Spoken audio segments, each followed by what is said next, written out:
बिस्मिल्लाहिर्रहमानिर्रहीम। जी तो आज हम नाइन्थ क्लास के चैप्टर नंबर 2 की बात कर रहे हैं। नाइन्थ क्लास के चैप्टर नंबर 2 में एक क्वेश्चन है इलेक्ट्रॉनिक कॉन्फ़िगरेशन। आज हम इसके मुताल्लिक डिस्कस करेंगे जी कि इलेक्ट्रॉनिक कॉन्फ़िगरेशन क्या है।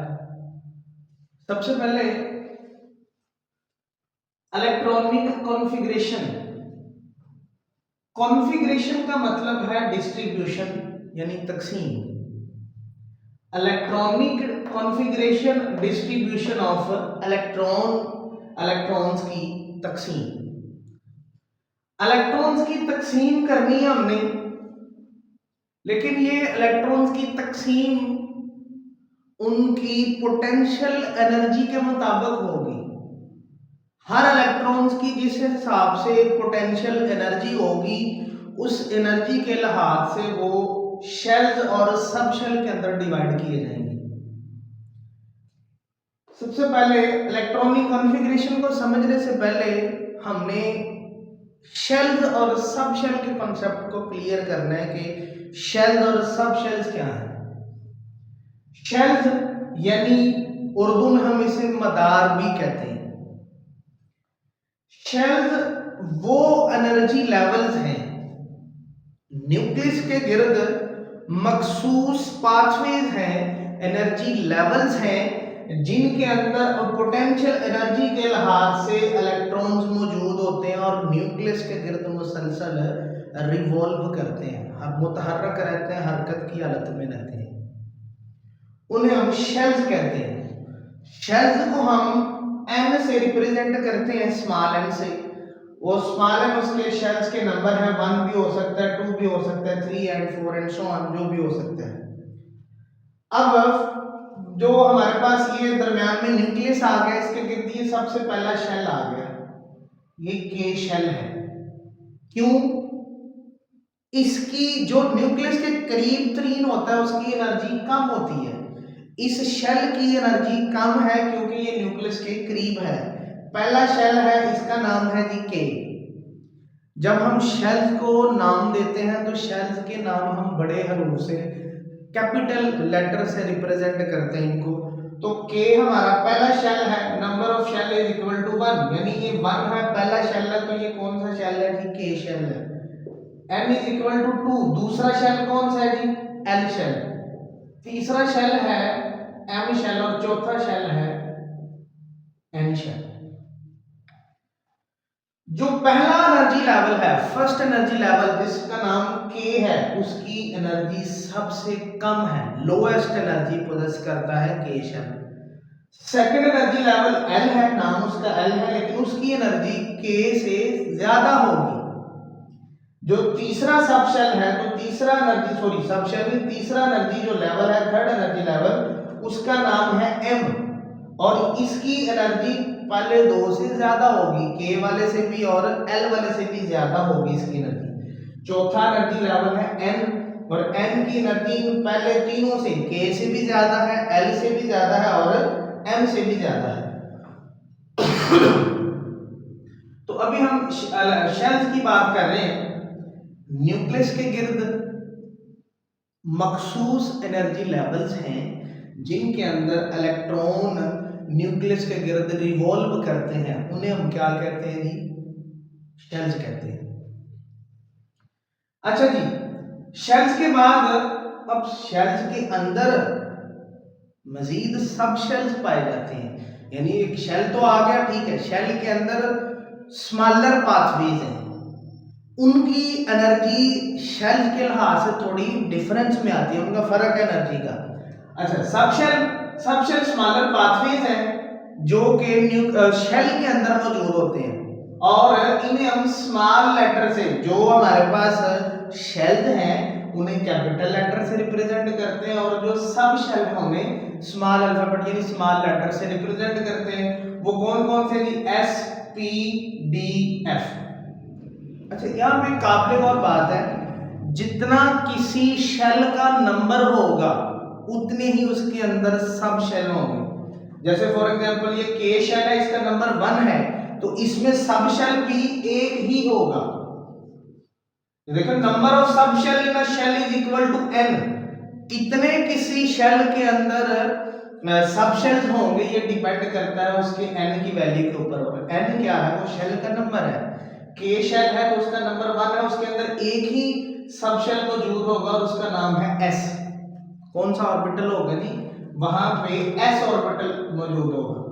आगे दूसरा शेल l है, नंबर उसका 2 है, दैट मीन कि उसके पास सब शेल भी कितने होंगे, 2, और वो कौन कौन सा होगा, s और p। m number of shell 3 है, तीसरे शेल का नाम m है, उसके अंदर सब शेल की तादाद भी कितनी होगी, 3 होगी, और वो कौन कौन सा होगा, s होगा, p होगा और d होगा। ये 2 आ गया, ये 3 आ गया। आगे नंबर ऑफ शेल 4 है, तो 4 वाले का नाम n है, इसके अंदर सब शेल भी कितने होंगे, 4 होंगे, कौन कौन सा, s p d और f मौजूद होगा। जिस तरह ये टेबल भी हमने बनाया हुआ है कि n वो नंबर ऑफ शेल है, अगर नंबर ऑफ शेल 1 है तो उस शेल का नाम k है, उसके अंदर सब शेल की तादाद कितनी होगी, 1 होगी, और वो सब शेल कौन सा है, s है। n की वैल्यू 2 है, शेल का नाम l है, उसके अंदर सब शेल की तादाद भी 2 होगी, और वो कौन कौन सा, s और p। आगे हम बात कर रहे हैं n की वैल्यू आ गई 3, n की वैल्यू बेटे 3 आ गई। 3 वाले में शेल का नाम है m, इसके अंदर सब शेल कितने होंगे, 3। क्यों, क्योंकि number of sub shell is equal to n, n की वैल्यू 3 है तो सब शेल भी 3 होगा, वो कौन कौन से, s p और d। अगर 4 है तो नाम n है, उसके अंदर सब शेल भी 4 होंगे, s p d और f। इलेक्ट्रॉन, अच्छा एक और बात यहाँ पर मेंशन करनी है कि ग्राउंड स्टेट इलेक्ट्रॉनिक कॉन्फ़िगरेशन, जिसे हम स्टेबल इलेक्ट्रॉनिक कॉन्फ़िगरेशन भी कहते हैं। ग्राउंड स्टेट या स्टेबल इलेक्ट्रॉनिक कॉन्फ़िगरेशन वो इलेक्ट्रॉनिक कॉन्फ़िगरेशन है जिसके अंदर इलेक्ट्रॉन प्रेजेंट हो लोएस्ट एनर्जी लेवल में।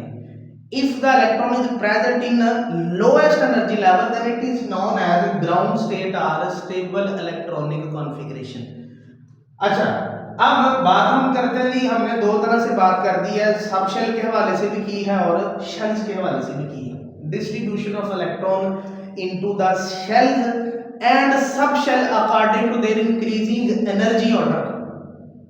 This is known as electronic configuration.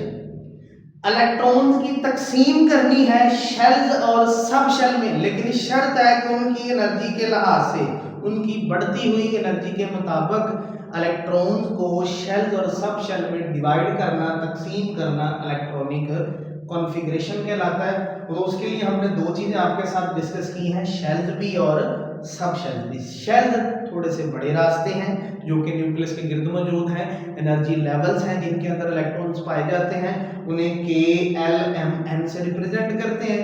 दूसरी तरफ आ जाए तो हमारे पास सब शेल हैं जो थोड़े स्मॉलर पाथवेज हैं और उन्हें हम स्मॉल अल्फाबेट से रिप्रेजेंट करते हैं, उनमें S P D और F शामिल है।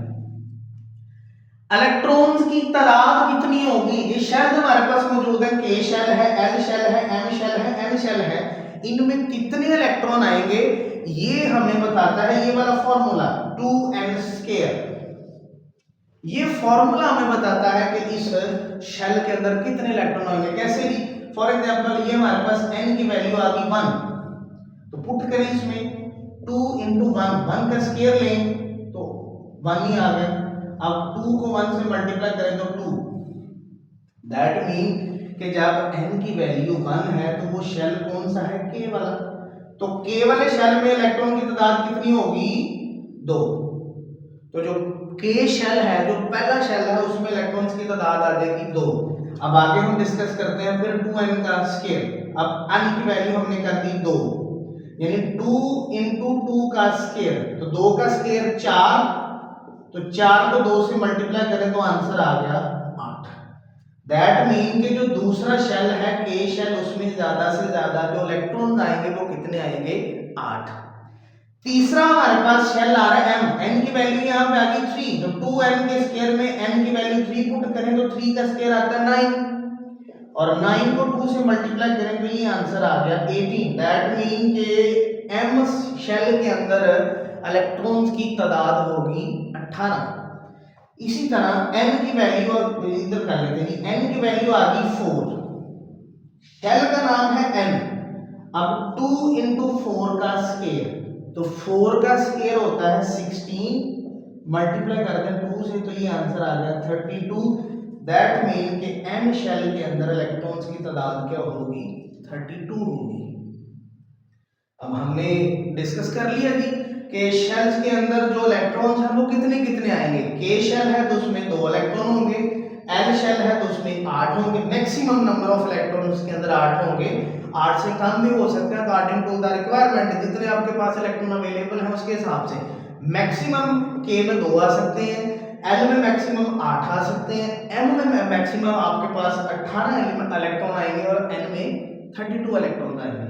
अच्छा, इसके हिसाब से ये तो हमने कर दी शेल्स के अंदर नंबरिंग। अब सब शेल के अंदर किस तरह इलेक्ट्रॉन्स आएंगे, सब शेल का थोड़ा डिफरेंट है, इसमें जरा गौर करें। सब शेल में पहला सब शेल है एस, तो एस सब शेल में आएंगे 2, पी सब शेल में इलेक्ट्रॉन आएंगे 6, डी सब शेल में इलेक्ट्रॉन आएंगे 10 और एफ सब शेल में इलेक्ट्रॉन आएंगे 14।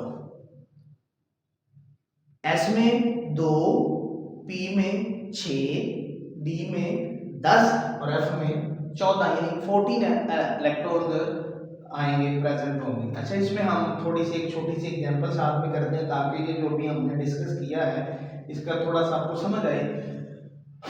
अभी हम सिर्फ बात करने लगे शेल के हवाले से कि हम शेल की डिस्ट्रीब्यूशन करने लगे, शेल्स के अंदर सॉरी इलेक्ट्रॉन्स की डिस्ट्रीब्यूशन करने लगे शेल्स के अंदर, ताकि हम इलेक्ट्रॉनिक कॉन्फ़िगरेशन को समझ सकें।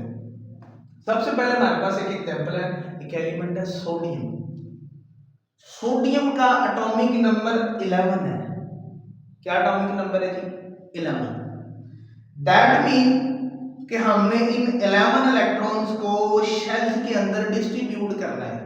तो पहले हम करते हैं, पहला शेल कौन सा है हमारे पास, के। अब के में ज्यादा से ज्यादा कितने आ सकते हैं, 2, तो के में हमने 2 इलेक्ट्रॉन ऐड कर दिए, तो ये के के अंदर 2 इलेक्ट्रॉन आ गए। अगला शेल कौन सा आ रहा है, एल। तो एल में हमारे पास कैपेसिटी है 8 की, एल की कैपेसिटी है 8 इलेक्ट्रॉन्स की, तो 8 इसमें हम ऐड कर दें, तो 8 और 2 टोटल हो गए 10, और हमारे पास टोटल इलेक्ट्रॉन कितने हैं, 11। 11 में से 10 गए, बाकी इलेक्ट्रॉन कितने रह गए, 1, और वो 1 आ जाएगा एन के अंदर, क्योंकि तीसरा शेल कौन सा हमारे पास, एन शेल है। तो के में 2 इलेक्ट्रॉन है, एल में 8 इलेक्ट्रॉन है, एन में 1 इलेक्ट्रॉन है। This is the electronic configuration in the shells of sodium element. अब दूसरी भी हम करते हैं, फॉर एग्जांपल क्लोराइड आयन है हमारे पास।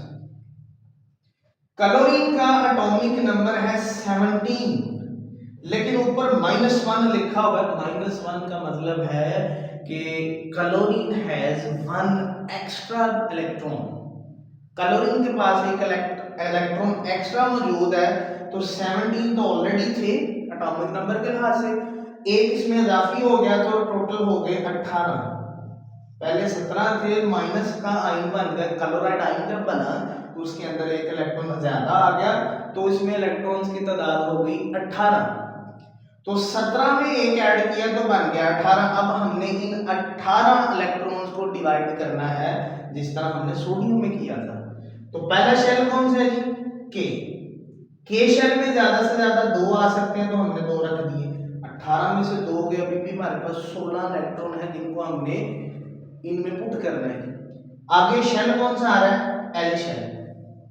तो एल शेल में ज्यादा से ज्यादा आ सकते हैं 8, 8 और 2 10, 18 टोटल है, 10 चले गए, बाकी रह गए 8। अगला शेल कौन सा है, एन। तो अब एन में ज्यादा से ज्यादा कितने आ सकते हैं, 18, लेकिन हमारे पास अवेलेबल कितने हैं, सिर्फ 8। तो हम उन 8 को इधर एग्जिस्ट करवा देंगे। लो जी, ये हमारे पास क्लोराइड आयन की इलेक्ट्रॉनिक कॉन्फ़िगरेशन आ गई, जिसमें के शेल के अंदर 2 इलेक्ट्रॉन है, एल शेल के अंदर 8 इलेक्ट्रॉन है, एन शेल के अंदर 8 इलेक्ट्रॉन है। ये हमारे पास इलेक्ट्रॉनिक कॉन्फ़िगरेशन आ गई। अभी तक ये मुकम्मल नहीं हुई बेटे, अभी तक हमने सिर्फ एडजस्टमेंट की है इलेक्ट्रॉन्स की, किसके अंदर डिस्ट्रीब्यूट किया इलेक्ट्रॉन्स को, शेल्स के अंदर। सब शेल का हमने थोड़ा सा इसमें डिस्कस किया है, लेकिन सब शेल का एक अलग सिंपल फार्मूला है, वो फार्मूले के तहत हम सब शेल के अंदर इलेक्ट्रॉन्स को डिवाइड करते हैं। वो इंशाल्लाह ताला हम कल इसके बारे में डिस्कस करेंगे। अल्लाह हाफिज़।